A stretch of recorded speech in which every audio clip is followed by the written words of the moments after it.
Good morning, and Happy New Year to all of you in the Executive Branch ethics community. Thank you each and all for your essential work in protecting our government. I just want to take a few minutes to talk about this year ahead. You, the ethics officials and your teams, are the front line protecting the integrity of our government. Without you and your dedicated staffs, the ethics program simply could not function. So I would like to begin today by saying again, as I do so often, thank you. I am personally grateful to each of you for your service to our nation. It has been and continues to be an honor to serve with you. Indeed, all of us at OGE are grateful to you and for all of your fine work. One of the most important things we strive to do at OGE is help you and your programs to perform at their best. Many of us have worked in the field with you, and we well recognize the so many challenges you face daily. We, and be assured, this is the OGE we, not the royal we, do listen when you tell us about these challenges, and we strive to do our best to help you overcome them.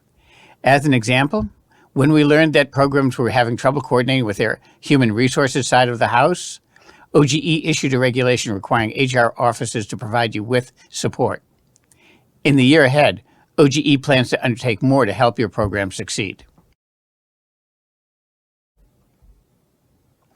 I'd like to begin with policy.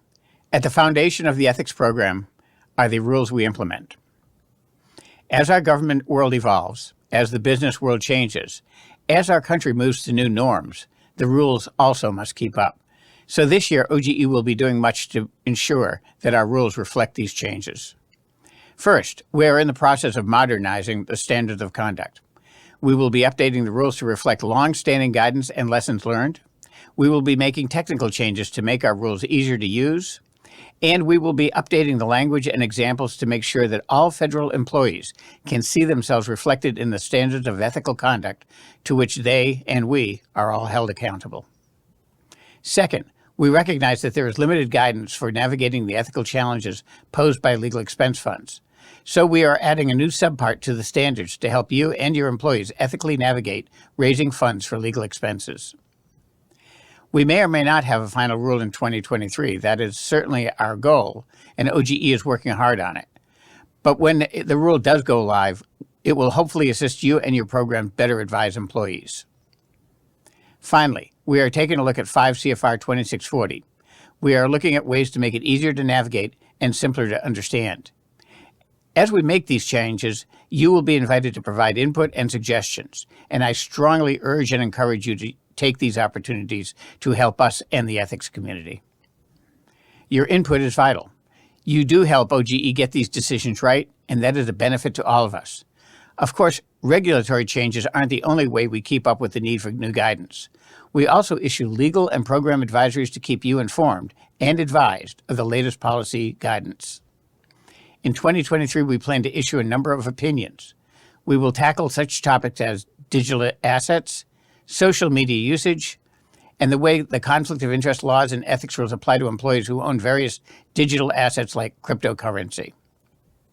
Our social media guidance will address both personal use of social media and the use of official government accounts. We know these are novel areas and that you need relevant guidance. We will be delivering that guidance to you as soon as we can.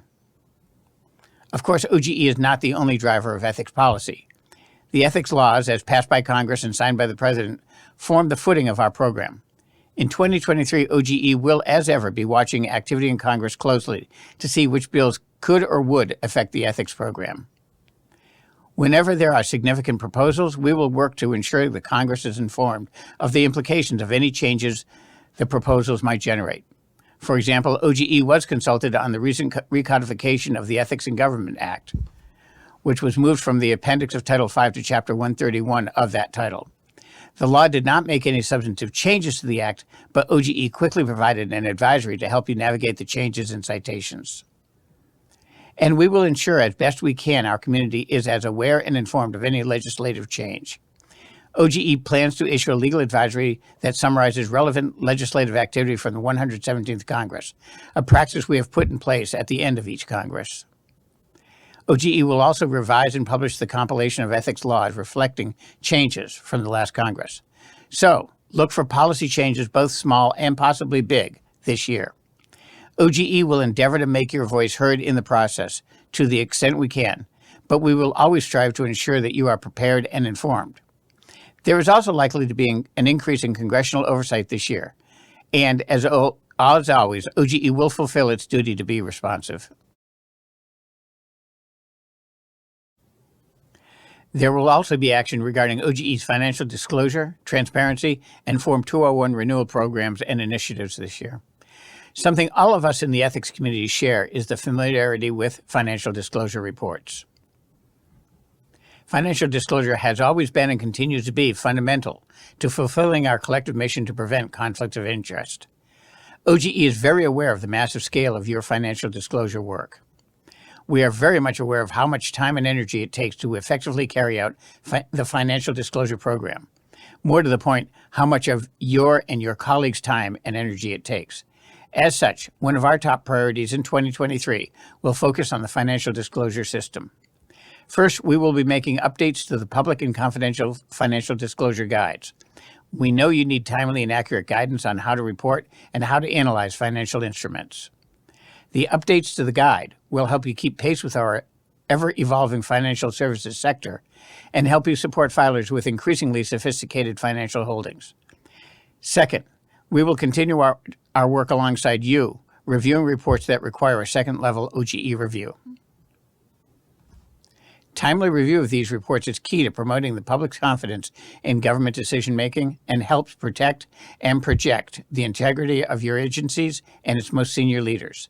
Your work on these reports is vital. Your timely review of these reports also helps OGE to complete its required second-level review. We are grateful to you for your efforts, and we are always looking for ways to better support you. Third, we will continue to maintain the integrity system. Integrity is the technical backbone of the public financial disclosure system. It helps filers, you, the reviewers, and OGE efficiently file, review, and ready these financial disclosure reports for the public's consideration. Fourth, we will be considering changes to both the OGE Form 278 and Form 50. We have already held listening sessions with agency ethics officials. We will be holding a public meeting on January 19 to gather stakeholder feedback on potential improvements to the Form 278E and the Form 450. We are at the beginning of a planning process that will precede the next requested renewal of these forms under the Paperwork Reduction Act. The next scheduled renewal is in 2024, but we may make the changes earlier. Finally, public financial disclosure reports are of increasing interest to the public, the watchdog community, and to legislators. This increased attention makes your timely review and certification all the more important. Equally important is your agency's timely release of these reports. The public system is designed to improve public trust in government. If we are slow in releasing these reports, and so possibly appear evasive, the system can suffer a loss of integrity through a loss of transparency. We at OGE are taking proactive steps to make it easier for the public to request reports. Most visibly, we are seeking changes and renewal of the form used to request public financial disclosure reports. We all understand that financial disclosure is by its very nature one of the most public aspects of our program, and that the public is our most important stakeholder. OGE looks forward this year to continue its support of your financial disclosure programs. To this end, I encourage you to take advantage of the updated resource OGE develops and to use these resources to implement efficient and effective financial disclosure programs. But financial disclosure is not the only reason to seek support from OGE. OGE looks forward to providing support directly and through its Desk Officer program. Your agency's OGE Desk Officer is always available to help you navigate thorny ethics questions, assist you to find resources, and to lend an ear when you need a reality check. OGE's Desk Officers are always ready to help when you get stuck. When you talk to your Desk Officer, you get access to OGE's collective knowledge. You also help that body of knowledge to grow. Desk Officer interactions help us spot trends and identify areas where written guidance is needed. By helping us identify novel policy issues, you help our entire community learn and be prepared in a changing world. As I have said so often these past several years, please do not be shy. Speaking of learning, OGE is working hard to encourage your professional development. I have often said that OGE is like a teaching hospital and that you and your teams are the surgeons in the field. OGE will be doing a lot of teaching in 2023. With input from members of the community, as well as inspiration from the President's Executive Order on Diversity, Equity, and Inclusion, OGE's Institute for Ethics in Government, the IEG, has designed a new collection of educational offerings to strengthen our community. To meet the needs of our most experienced ethics officials, OGE will offer an annual Professional Ethics Practitioner Certificate, or PEP for short. This PEP program will be flexible and will allow you to pick the education offerings most appropriate to your career, collect your credits, and receive an annual certificate. For those just starting out, we'll be offering skill builder courses. These courses focus on one ethics program function, so to allow less experienced ethics officials to get up to speed on a job function quickly. We are starting out with confidential financial disclosure, and we will use lessons learned to develop new programs for other program areas. For those new to ethics who will be working in all areas of an ethics program, OGE will be offering the Accelerated Certificate in Ethics. This intensive fourth-month program will involve an application process and then a successful completion of assignments and evaluations. Participants will cover all aspects of an ethics program with an emphasis on program leadership and strategic thinking. This is a program for those who need to get from 0 to 60 quickly. In addition to those new offerings, OGE will continue to offer virtual workshops, lectures, and one-off trainings open to all. And we will continue to offer orientations for new DEOs and ADEOs. We will also maintain the IEG library of on-demand learning opportunities, as well as tools to help you deliver ethics training in your agencies. Whatever your ambitions, we trust that these programs will help you realize your goals. Whether you want to get better at financial disclosure review or to run the program for a large department or agency, we hope our educational offerings help you get there. Finally, I'd like to talk about the hard stuff, OGE's oversight responsibilities. There is no way around it. A lot of people care about how and what we are doing, and they care because they do understand that our work matters. As the oversight agency for the ethics program in the executive branch, OGE cares a lot about how you are doing. To this end, we conduct program reviews to help ensure that your programs are functioning properly. Yes, I know and fully understand that no one loves the review process. Remember, I too have walked in those shoes, down that path. But I would like to encourage you to think of this program as another form of OGE's support. Sometimes our reviews find that your program is doing fine. Sometimes we discover problems you know of. And on occasion, we find problems you just did not see. In any case, it is our goal to help you correct any issues early so they do not turn into bigger problems down the road. We steer your attention to deficiencies to help ensure that you have the resources and support to correct them. We know it can be hard to get leadership's attention to programmatic issues. We sincerely hope our reviews help you do so. You are encouraged and urged to engage with the review team to make sure the review process promotes support for the ethics program. The ethics program review is another program designed, in the end, to make the executive branch ethics program as effective as it can be. Of course, OGE is not alone conducting oversight. The Congress also plays a vital role in ensuring that executive branch programs are functioning properly. This Congress, like all before, is sure to conduct oversight of our program and some of your agencies. But again, they care about our work because they know that it is important and because our fellow Americans care about our work as well.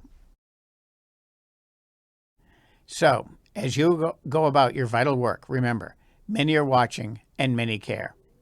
As we welcome in this new year, our community can look forward to many opportunities as well as the inevitable challenges. There are challenges within our community and challenges beyond. We work within agencies, within a divided government, within a divided country. But in the end, we are one country among a competitive and changing world. The trust of our fellow Americans is as delicate and fragile as perhaps any time in my life. This is not an easy time to be an ethics official, but it is certainly an important time to be an ethics official. Today, this year, your work matters, perhaps now more than ever. Each and all of you have it within your power to make a difference. Each and all of you can decide today, tomorrow, and every day this year to do something to make things better. something to build and protect the trust of the public we serve. I know that there is no magic bullet. I understand that trust is built out of a seemingly infinite number of discrete decisions. And so I'm asking you, when you are making these decisions, when you can influence the decisions of others, please do so. And do so to protect the trust of our fellow Americans. They are counting on you. They are counting on us. Again, thank you for all that you do.